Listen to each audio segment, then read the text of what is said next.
नमस्कार प्यारे विद्यार्थियों, स्वागत है आप सभी का कैरेटेक्स क्लासेस की ऑनलाइन कोचिंग में। स्टार्ट करते हैं हमारे क्लास 12th की फिजिक्स का अगला लेक्चर। लास्ट लेक्चर में, पिछले वीडियो में हमने पढ़ा था कूलाम के नियम का सदिश निरूपण कि कूलाम बल जो होता है F = K Q1 Q2 अपन में R², उसको सदिश निरूपण उसका किस तरीके से किया जाता है। अभी हम पढ़ेंगे बहुल आवेशों के कारण किसी एकल आवेश पर बल, यानी कि आज का हमारा जो टॉपिक है वो क्या है, बहुल आवेशों के कारण किसी एकल आवेश पर विद्युत बल आपको निकालना है, या मैं कहूँ कूलाम बल या विद्युत बल के लिए अध्यारोपण का सिद्धांत आपको पढ़ना है, यानी कि superposition principle of electric force. ये आपको इलेक्ट्रिक फोर्स या विद्युत बल के लिए सुपरपोजिशन जो आपका प्रिंसिपल होता है वो आपको पढ़ना है। देखिए क्या होता है, किस तरीके से हम लोग इसको पढ़ते हैं। समझिए आप कि मैंने कोई एक आवेश मान लिया और उसको मैंने कार्तीय निर्देशांक पद्धति की बात करूं, या इस तरीके से इस बिंदु पर मैंने रख लिया, बिंदु O पर मैंने एक आवेश रख लिया है और आवेश है Q0। आवेश क्या है, Q0। एक आवेश मैंने Q0 रख दिया। अच्छा सर, इस Q0 आवेश से R1 वेक्टर स्थिति पर एक आवेश है दूसरा Q1। इस आवेश से Q0 आवेश से R2 वेक्टर स्थिति पर एक दूसरा आवेश है Q2। इसी प्रकार इसी आवेश से Q0 आवेश से R3 वेक्टर स्थिति पर एक आवेश रखा हुआ है Q3 वेक्टर। यहाँ से यानी कि Q0 आवेश से R4 वेक्टर स्थिति पर एक आवेश रखा हुआ है, R4 वेक्टर स्थिति पर आवेश रखा हुआ है Q4। ठीक है, और एक आवेश हमने रख लिया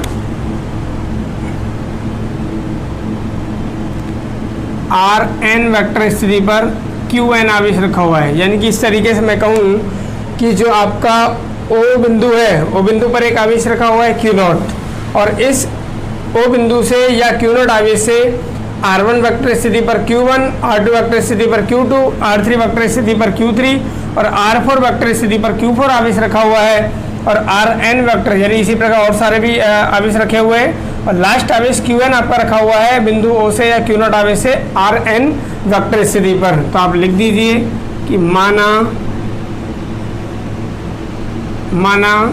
Q1 Q2 Q3 Q4 ... Qn बिंदुवत आवेश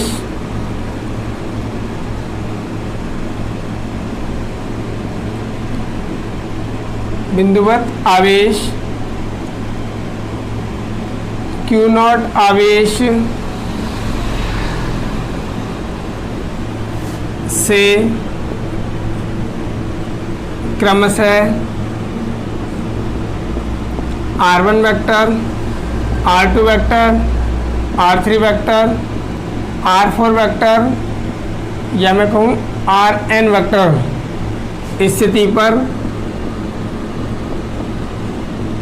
स्थितियों पर रखे हैं। ठीक है, ये हमने लिख दिया। यानी कि अब हमने ये क्या बता दिया आपको, आवेशों की स्थिति बता दी कि Q0 आवेश से कौन सा आवेश किस स्थिति पर है। अब आपको मालूम है कि अगर कोई आवेश है, दो स्थिर आवेश हैं, जैसे मैंने मान लिया Q0 आवेश है और यहाँ पर है हमने Q1 आवेश है, दोनों के बीच में जो स्थिति सदिश हमने मान रखा है वो क्या माना है सर, R1 वेक्टर माना है। तो Q1 जो है वो Q0 पर बल लगाएगा, Q0 भी Q1 पर बल लगाएगा, बिल्कुल लगाएगा सर। तो कितना बल लगेगा उसकी अगर हम लोग बात करें तो ये लगता है कि Q1 यानी कि पहला आवेश मैंने क्या मान लिया है Q0, Q2 दूसरा आवेश यानी कि Q1 अपॉन में इनके बीच की दूरी, इनका बीच का जो दूरी है वो कितना है, R1 वेक्टर है, इसके मोड का होल स्क्वायर। ओके सर, अगर मैं इसके सदिश रूप की बात करता हूँ, वेक्टर फॉर्म की बात करता हूँ, तो F वेक्टर यहाँ पर क्या आएगा, ये जो R1 वेक्टर है इसका इकाई सदिश यानी कि कैप लग जाएगा, ये आएगा। ये बल लगेगा Q0 आवेश पर Q1 के द्वारा। ओके सर, तो हमने इसको क्या मान लिया है, F1 मान लिया इसको। Q1 आवेश द्वारा Q0 पर लगाया गया बल कौन सा है, F1 है। क्लियर आपको? अच्छा, इसको मैंने इक्वेशन नंबर 1 दे दिया। इसी प्रकार अगर मैं करूँगा, देखिए ये तो था आपका क्या कि Q1 आवेश द्वारा Q0 पर विद्युत बल, ये तो हमने क्या निकाल लिया, जिसको समीकरण नंबर 1 दिया है वो निकाल लिया हमने, Q1 द्वारा Q0 पर बल। इसी प्रकार अगर मैं निकालूंगा Q2 आवेश द्वारा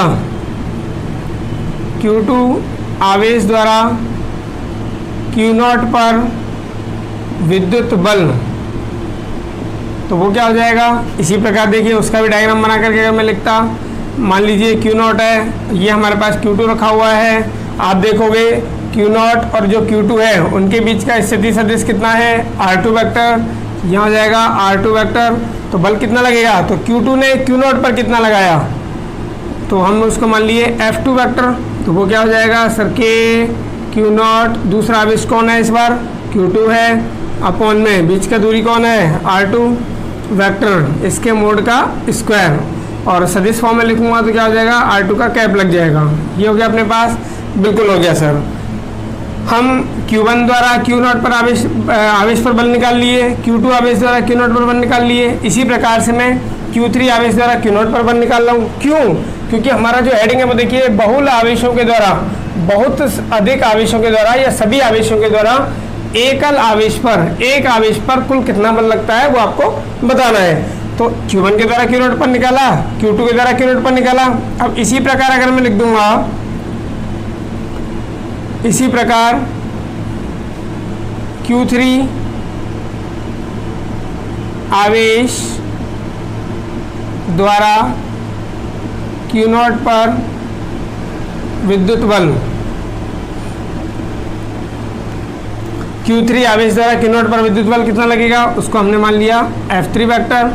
वो जाएगा के Q0 Q3 अपॉन में R3 वेक्टर के मोड का होल स्क्वायर, और यहाँ आएगा R3 कैप। इसको थर्ड दे दिया। ओके, आगे आप क्या निकाल सकते थे, Q4 आवेश द्वारा Q0 पर बल निकाल सकते थे। वो क्या आता, वो F4 वेक्टर आ जाता, के Q0 Q4 अपॉन में R4 वेक्टर के मोड का होल स्क्वायर और R4 का कैप आ जाएगा। और इसी प्रकार आप क्या लिख सकते हो, Qn आवेश के लिए भी लिख सकते हो कि Qn आवेश द्वारा Q0 पर बल क्या लगेगा, उसको हम मान लेते क्या, Fn वेक्टर। Fn वेक्टर क्या हो जाता है, के Qn अपॉन में Rn वेक्टर के मोड का होल स्क्वायर और Rn कैप। इस तरीके से आप निकाल सकते हो, बिल्कुल निकाल सकते हैं। तो अब आपसे अगर पूछा जाए, अब आपसे पूछा जाए कि Q0 आवेश पर,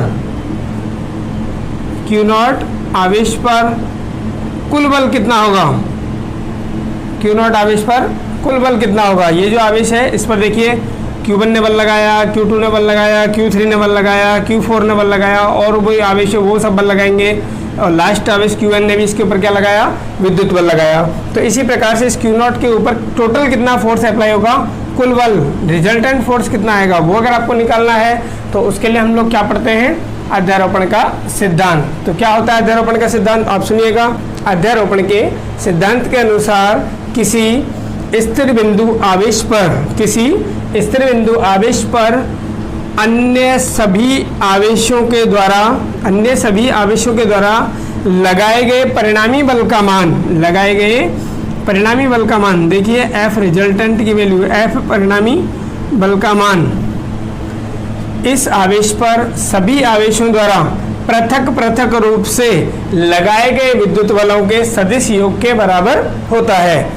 देखिए वापस सुनिए, किसी अध्यारोपण के सिद्धांत के अनुसार किसी एकल स्थिर बिंदु आवेश पर अन्य सभी आवेशों के द्वारा लगाए गए परिणामी बल का मान उस आवेश पर सभी आवेशों द्वारा पृथक पृथक रूप से पृथक पृथक रूप से लगाए गए विद्युत बलों के सदिश योग के बराबर होता है। यानी कि परिणामी बल हमने F परिणामी मान लिया, तो ये किसके बराबर होगा कि Q1 ने इसके ऊपर कितना बल लगाया सर F1, Q2 ने इसके ऊपर कितना बल लगाया F2, Q3 ने किसके Q0 पर कितना बल लगाया सर F3, इसी प्रकार Q4 ने कितना लगाया सर F4 लगाया, लास्ट कितना लगा सर Fn लगा।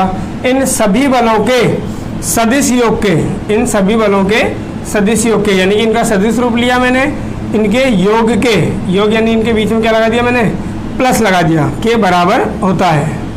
तो ये हो गया हमारे पास में अध्यारोपण का सिद्धांत। ये क्या हो गया अध्यारोपण का सिद्धांत। क्या हो गया अध्यारोपण का सिद्धांत, समझ में आ रहा है आपको। अध्यारोपण के सिद्धांत के अनुसार किसी एकल स्थिर बिंदु आवेश पर अन्य सभी आवेशों के द्वारा लगाए गए परिणामी बल का मान इन आवेशों द्वारा एकावल आवेश पर लगाए गए पृथक पृथक बलों के सदिश योग के बराबर होता है। क्लियर हो रहा है आपको। इसको अगर मैं एक इक्वेशन डाल देता हूँ, मान लीजिए इसको मैंने इक्वेशन नंबर 6 दे दिया, ठीक है। ये हो गया आपका अध्यारोपण का स्टेटमेंट हो गया। यहाँ अगर मैं F1 वेक्टर जो हमने निकाला, F2 वेक्टर जो निकाला हमने, F3 वेक्टर जो हमने निकाला, F4 निकाला, इन सभी की वैल्यू अगर रख दूंगा तो देखिए आगे सॉल्व करते हैं इनकी वैल्यू रख करके। इसका आप स्क्रीनशॉट ले लीजिए। देखिए वैल्यू रखता हूँ इसके अंदर, F परिणामी जो आएगा ये कितना आएगा F1 वेक्टर, और F1 वेक्टर कितना आया था सर के Q0 Q1 upon R1 vector के मोड का होल स्क्वायर, और यहाँ पर आएगा R1 वेक्टर का कैप, प्लस F2 वेक्टर उसकी वैल्यू रखूँगा के Q0 Q2 अपॉन में R2 वेक्टर के मोड का whole square R2 cap, plus इसी तरीके से मैं यहाँ पर F3 की वैल्यू लिख सकता हूँ, F4 की वैल्यू लिख सकता हूँ, लास्ट में लिख रहा हूँ के Q0 Qn की लिख दिया मैंने, है ना, Rn वेक्टर के मोड का होल स्क्वायर, और यहाँ हो जाएगा हमारे पास में Rn का कैप हो जाएगा। परिणामी निकालना है मुझे, तो परिणामी परिणाम वेक्टर क्या होगा। अच्छा यहाँ देखिए आप क्या दिख रहा है आपको कि सर कॉमन आ रहा है के Q0, सब में कॉमन कौन आ रहा है के Q0, तो क्या हो जाएगा यहाँ पे Q1 अपॉन में R1 वेक्टर के मोड का होल स्क्वायर R1 का कैप, प्लस Q2 अपॉन में R2 वेक्टर के मोड का whole square R2 cap, plus last में क्या आ जाएगा Qn अपॉन में Rn वेक्टर के मोड का whole square Rn cap. Clear है आपको। आगे हम बात करते हैं, आप जानते हो इकाई सदिश, इकाई सदिश या एकांक सदिश आप लोग जानते हो, और वो क्या होता है देखिए कि इकाई सदिश, जैसे मैंने R कैप निकालना है तो R कैप बराबर क्या होता है कि सर स्थिति सदिश बटे स्थिति सदिश का परिमाण, यानी कि इकाई सदिश को हम लोग या एकांक सदिश को, यूनिट वेक्टर को हम लोग किस तरीके से ओपन करते हैं, unit vector equal to position vector upon position vector का मोड हो जाएगा। तो ये हमारे पास में कैप खोलने का एक तरीके से फॉर्मूला हो गया। तो ये अगर मैं R1 को खोल के लिखूंगा, R2 को ओपन करके लिखूंगा, या Rn कैप को लिखूंगा, तो क्या आएगा देखिए F परिणामी Q0 पर जो है परिणामी हमारा चल रहा है इक्वल टू के Q0, ये हमारा बाहर चल रहा है, okay sir, Q1 as it is upon में R1 वेक्टर का जो मोड है उसका whole square as it is. R1 cap को मैंने क्या लिख दिया, R1 यहाँ लिखा होता तो क्या हो जाता R1 वेक्टर अपॉन में R1 वेक्टर का मोड, यानी कि R1 vector upon R1 vector के मोड, ठीक है, ओके। प्लस नेक्स्ट स्टेप में बात करूँ, देखिए Q2 अपॉन में ये था आपका R2 वेक्टर का मोड का होल स्क्वायर, और यहाँ पर हो जाएगा R2 वेक्टर अपॉन में R2 वेक्टर का मोड, प्लस ऐसे लास्ट स्टेप में लिखूँगा तो ये होगा हमारा Qn अपॉन में Rn वेक्टर के मोड का whole square dot Rn vector upon में Rn वेक्टर का मोड, ये अपने पास में हो जाएगा। इसके आगे अगर मैं लिखूँगा देखिए इसको, तो क्या आएगा F परिणामी वेक्टर इक्वल टू के Q0, यहाँ से हो जाएगा सर Q1 अपॉन में R1 वेक्टर के मोड का, ये स्क्वायर है, यहाँ पावर 1 है तो पावर मल्टीप्लाई होंगी तो क्या हो जाएगा कि बेस अगर सेम है और पावर क्या हो जाती है मल्टीप्लाई प्लस, तो 2 + 1 3 आ गया। यहाँ पर आएगा आपका R1 वेक्टर। नेक्स्ट को अगर इसी टाइप से लिखूंगा तो Q2 अपन में क्या आएगा सर R2 वेक्टर के मोड का होल क्यूब, और यहाँ आ जाएगा R2 vector plus as it is last term लिखूंगा Qn अपॉन में Rn वेक्टर के मोड का होल क्यूब, और यहाँ हो जाएगा Rn वेक्टर। क्लियर है आपको? इस तरीके से हम लोग निकाल सकते हैं कि Q0 आवेश पर सभी आवेशों के द्वारा नेट फोर्स या परिणामी बल या इक्विवेलेंट फोर्स किस तरीके से या कितना अप्लाई होता है। ठीक है, और इसको देखिए मैं क्या लिख सकता हूँ, F परिणामी इक्वल टू के Q0 आपका भार है। ओके, इन सभी को अगर मैं एक ही उसमें लिखूंगा तो देखिए क्या हो रहा है यहाँ पर आप देखने का अगर ट्राई करोगे Q1 अपॉन में R1, और यहाँ पर भी तो 1 1 1 यानी कि आवेश Q1 है उसी का सदिश R1, उसी का R1 यहाँ पर आएगा। इसी टाइप से Q2 R2 R2, ऐसे Qn Rn Rn। तो क्या लिख सकता हूँ, देखिए मैंने इसको क्या किया कि QI लिख दिया मैंने, Q इसको आवेश को मैंने QI लिख दिया। ठीक है, अपॉन में ये जो है आपका R1 लिखा हुआ है, इसको मैंने क्या कर दिया 1 की जगह या 2 की जगह मैंने क्या कर दिया I लिख दिया। ठीक है, नीचे हो रहा है इसके वेक्टर का मोड और उसका होल क्यूब, साथ में कौन है यहाँ पे, जैसे यहाँ पर 1 है, यहाँ पर 1 है, यहाँ पर भी क्या है 1, तो उसको भी मैं जैसे यहाँ पर I लिख लिया तो ये भी क्या हो जाएगा I, और यहाँ पर वेक्टर लग जाएगा। अगर यहाँ पर I की वैल्यू में 1 रखूँगा तो ये वाला आ जाएगा अपने पास में, ये वाली स्टेप बन जाएगी। अगर यहाँ पर I की वैल्यू 2 लिख दूंगा तो ये वाली स्टेप बन जाएगी, I की वैल्यू 3 लिख दूंगा तो 3 वाली स्टेप बन जाएगी, 4 लिख दूंगा तो 4 वाली स्टेप बन जाएगी। इसी प्रकार तो इन सब का यहाँ पर क्या हो रहा है, इस तरीके से मैंने लिख लिया, और इनका मैंने कर दिया क्या समीशन, यानी कि योग कर दिया, योगफल कर दिया, इनका सम कर दिया। तो ये हमारे पास, और यहाँ पर I की वैल्यू हम क्या यूज़ कर सकते हैं, 1 से स्टार्ट हो रहा है इसलिए 1 से लेकर के फाइनल लास्ट क्या है आपकी n तक, तो I की वैल्यू यूज़ कर सकते हो आप 1 से लेकर के n तक। ये हमारे पास में लिख सकते हैं हम लोग, यानी कि जो अध्यारोपण का सिद्धांत है उसको इस तरीके से लिख सकते हो। F परिणामी का vector equal to K Q0 sigma, इसको सिग्मा पढ़ते हैं, I बराबर 1 से लेकर के n तक, यहाँ जो I है इसको 1 से लेकर कहाँ तक रख सकते हो आप n तक, और बीच में क्या लगाओगे प्लस लगाओगे, क्योंकि ये सिग्मा जो है वो प्लस को दिखाता है। तो समझ में आया होगा आपको कूलाम बल या विद्युत बल के लिए अध्यारोपण का सिद्धांत। अध्यारोपण का ये सिद्धांत हो गया, यहाँ तक आपको कर करके आना होता है अगर एग्जाम में आता है तो। और आगे जो है हम कूलाम नियम पर आधारित न्यूमेरिकल्स करेंगे। हाँ, अध्यारोपण का सिद्धांत पढ़ाया जाता है यहाँ पर देख किस लिए कि एकल आवेश पर बहुत सारे आवेशों के द्वारा कितना बल लगता है, लेकिन जब मैं आपको न्यूमेरिकल कराऊंगा तो ये कहीं पर भी काम में नहीं आएगा, केवल ये आपको थ्योरेटिकल पर्पज से पढ़ाया जाता है कि बोर्ड में अगर आपके आता है बहुल आवेशों के कारण किसी एकल आवेश पर बल निकालना है या अध्यारोपण का सिद्धांत समझाइए, तो आपको ये करके आना पड़ता है। बाकी न्यूमेरिकल्स में इसका कोई भी यूज़ नहीं आएगा। तो नेक्स्ट वीडियो हम लोग न्यूमेरिकल्स के लिए क्या हमारी स्ट्रेटेजी होती है, क्या हमें की पॉइंट याद रखने हैं, थोड़ा सा बेसिक में आपको बताऊंगा, और न्यूमेरिकल्स आपको कराऊंगा कूलाम्स नियम पर आधारित। आगे की जो 2 क्लासें हैं हमारी 2-3 क्लास जो है वो अब एग्जाम्पल्स और न्यूमेरिकल्स पर ही रहेंगी। तो धन्यवाद, देखते रहिए हमारे साथ करंट क्लासेस के ऑनलाइन प्लेटफॉर्म पर। और वीडियो पसंद आया हो तो लाइक कीजिएगा, चैनल को सब्सक्राइब कीजिए और ज़्यादा से ज़्यादा अपने फ्रेंड्स को शेयर कीजिए। धन्यवाद।